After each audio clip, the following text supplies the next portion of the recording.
I want to thank our sponsor of the Corporate Explorer series. Wazuku helps large organizations create effective, sustainable innovation ecosystems that accelerate efficiency gains and new value growth. You can find Wazuku at wazuku.com. Welcome to episode 5 of the Corporate Explorer.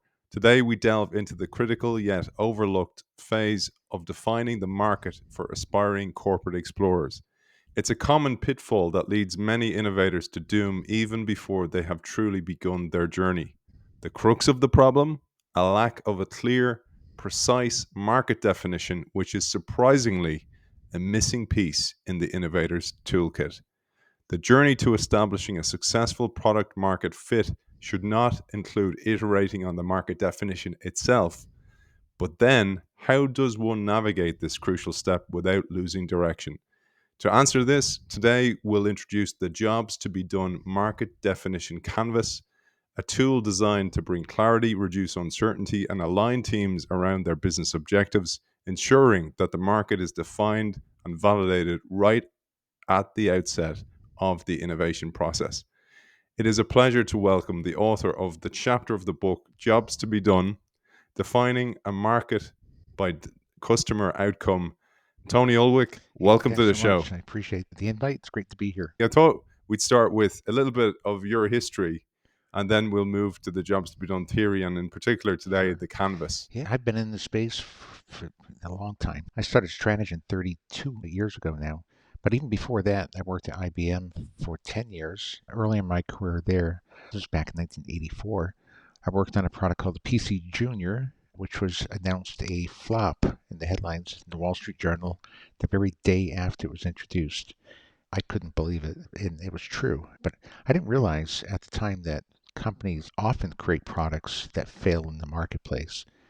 With my engineering background, I thought it's got to be a process that would help people avoid and help companies avoid this outcome.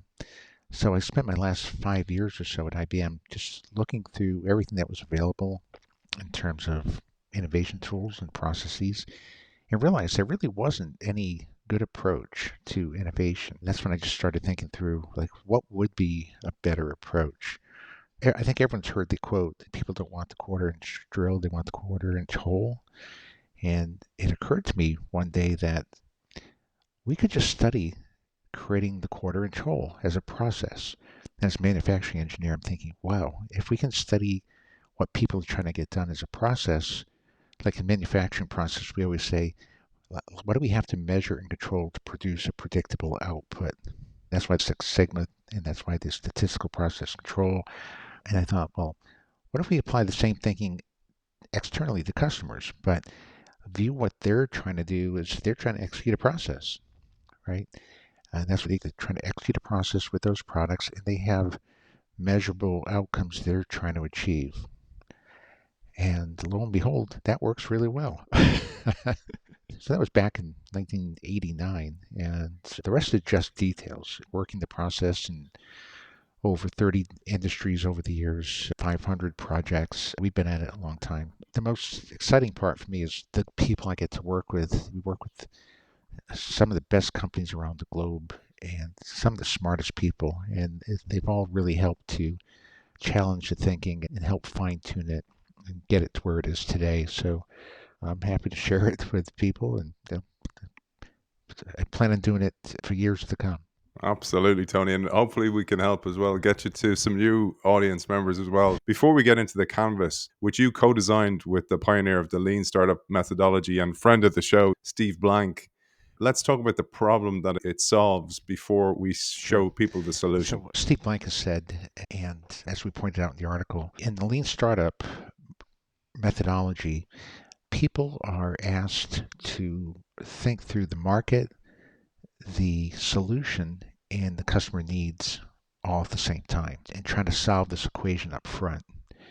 What are the needs? What's the solution? What's the market? It's a very complex equation to try to solve them all at once. And quite simply, what we're suggesting is don't solve them all at once, solve them one at a time. First, pick the market, decide what market are we going after. And then once we know the market, then figure out the unmet needs in that market. And once we know the unmet needs, then devise the solution that addresses those unmet needs. So it really simplifies the equation. So instead of pivoting and failing fast and experimenting and pivoting, it's a more systematic approach to innovation, and really the front end of innovation. The goal here is to come up with products and services that you know will win in the market before you start developing them. Right? The test of a good product shouldn't be after you launch it and you go, oh, woof, that worked. You should know well in advance before you dump all the money into it that it's going to work in the marketplace. So the basic concept is if we can show that a product gets a job done significantly better than competing solutions, meaning about 15% or more, then you can feel pretty confident that it's going to win in the marketplace. But if it gets the job done just 1% better or 2% better, it's probably not going to win, right? So what that means is we have to know what job it is that people are trying to get done, how they measure success, where are they underserved, and how to get the job done better. I'll share the illustration, Tony, and we'll have a little bit of empathy for people who are only listening. Most of our audience are listeners. Tony, I was just thinking about how in innovation, and I've made this mistake as a corporate innovator, you just get products out there, let 1,000 flowers bloom without doing this work. And when you realize the work you've done, the work Steve Blank has done, and many others, it's such a discipline. And that's a difficult thing because innovation doesn't have a relationship really with discipline, but it needs it in order to, as you say, make the Yeah, product that's if succeed. you want to be sure your products succeed, right? I, or you could just guess and hope they work. We're not in that camp. So what you're looking at here is a way to think about the market. This is very simple. Let's talk about the problem. People don't agree on how to define a market. That's the problem. Do you define it as a vertical, a product, a technology, a geography, or something entirely different? And we see in organizations, we run studies on this all the time. It's about 81% of product teams don't agree on how to best define a market. That's pretty bad since that's the first step in the process, right? So what we're trying to do is to come up with the best way to define a market. So if people buy products to get a job done, let's define a market as a group of people and the job they're trying to get done. So parents, for example, are a group of people trying to pass on life lessons to children. That's a job to be done. So that constitutes a market. Or interventional cardiologists trying to restore blood flow in an artery. That would constitute a market, right? Now, we're defining a market in that way for a number of reasons. One, it's stable over time. Solutions come and go. So if you define your market as the product, when the product goes away, your market goes away. But really, there's some underlying job that people are still trying to get done. And you want to define your market around that focal point, so your goal for long-term value creation. If you define the market this way, is to get that job done perfectly for customers over time. It may take you 20 or 30 years, but that's the North Star. Easier said than done. So then we say, how do you go from where you are today to defining a market as a group of people trying to get a job done? And the canvas is designed to help you get there. Most people think about markets as products or technologies. So that's how we start the canvas. The product that we're creating is a circular saw, for example. As we make our way down this canvas on the upper left, we say, who's using this product today? Who are the job executors? We may say, well, there are carpenters, there's roofers, there's framers, there's electricians, general contractors. And as we think about this, we're trying to come up with a single term that encapsulates all the different types of users. So in this case, we could say, well, the job executor are tradespeople. That would be a good common term that would capture everybody. And keep in mind here, at this stage of the game, we are trying to capture everybody. We're not trying to segment the market. It's way too early to be doing that. We're trying to define the market, and we're not going to define it as a segment. We're going to define it as a group of people trying to get a job done. So we've got this group of people we call tradesmen. Now that we know who the customer is, we can go to those customers and ask them, why did they buy this product? You're using a circular saw. What job does it help you get done? Well, it helps me cut plywood, 2x4s, drywall.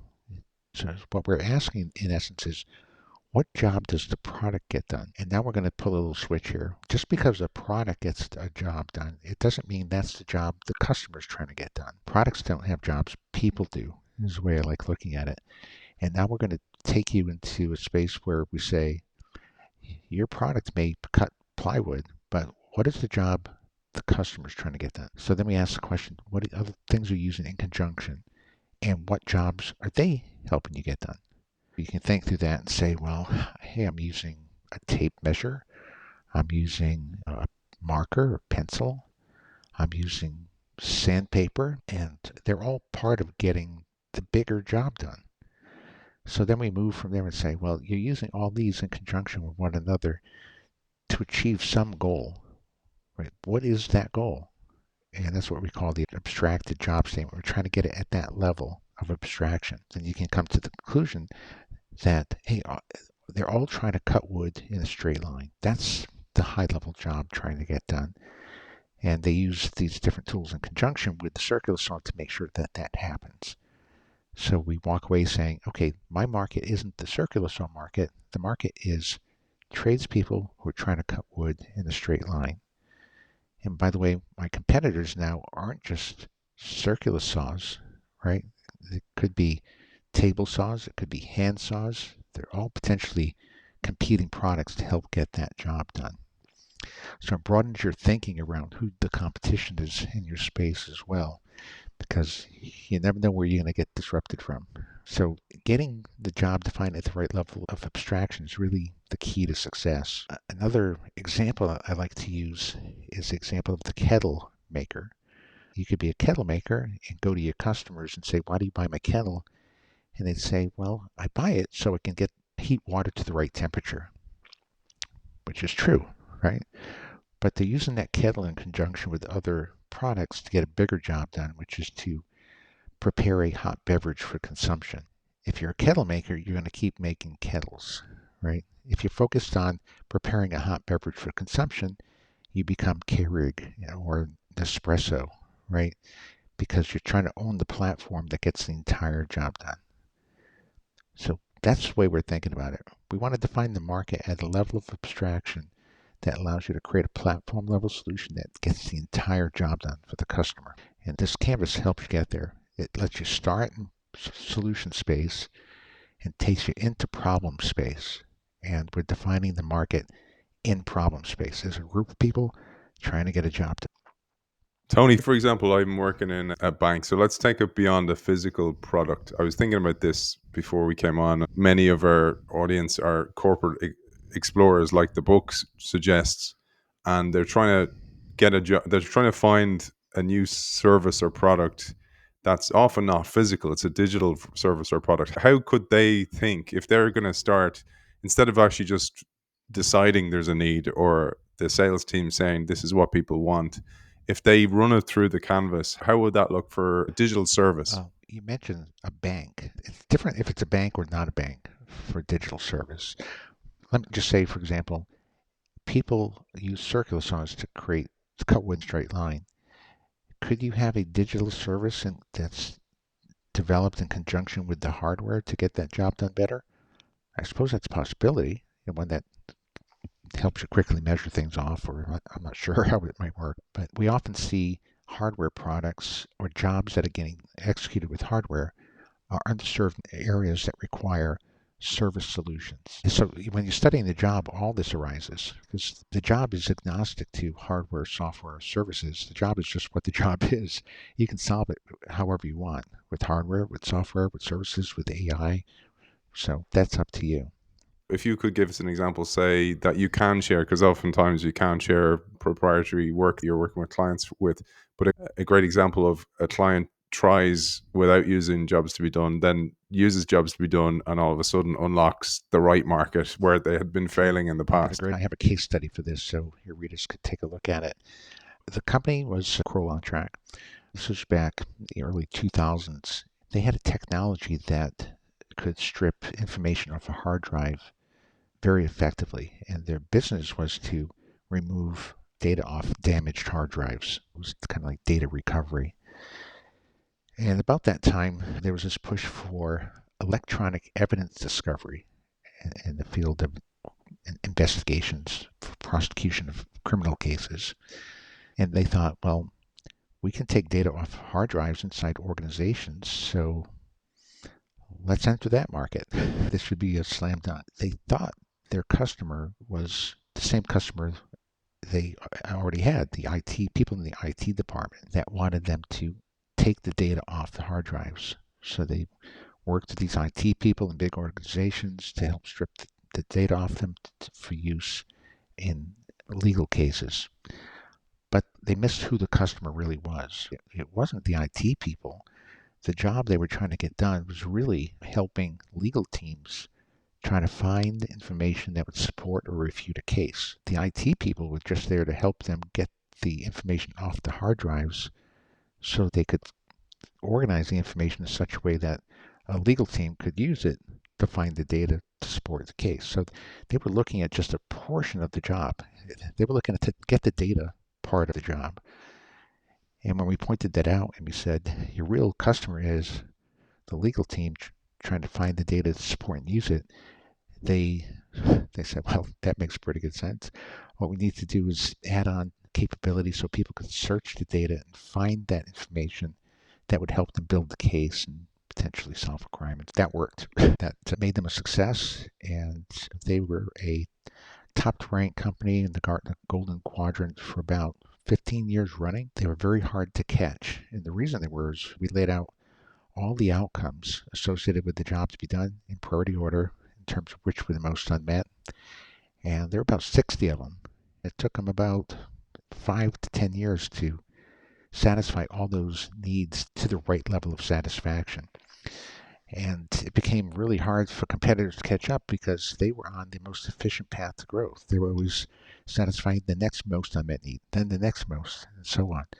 It's like they had the blueprint for growth for a decade or more, and it led them to great success. So I love telling that story. I think it's pretty representative of what happens when you think about markets through this lens. The key word there, Tony, is efficiency. You've scraped away so much heartache. When you think about startups and CEOs and founders of startups, they are listeners to this show, and the heartache they go through, not paying themselves, etc. So that's why I was so keen to get you on the show and share this. And Tony's going to be back again. We're going to do a deep dive into his books in the future as well. In the meantime, Tony, you're very generous with webinars and content on your website. Where's the best place people can find you to find out all that material? On the website at strategy.com is one way. We have a free book at jobstobedonebook.com with hyphens between all the keywords, jobs hyphen, to hyphen, and so on. And that's in ebook format and audio book format as well. And it's free. So that's a great place to start.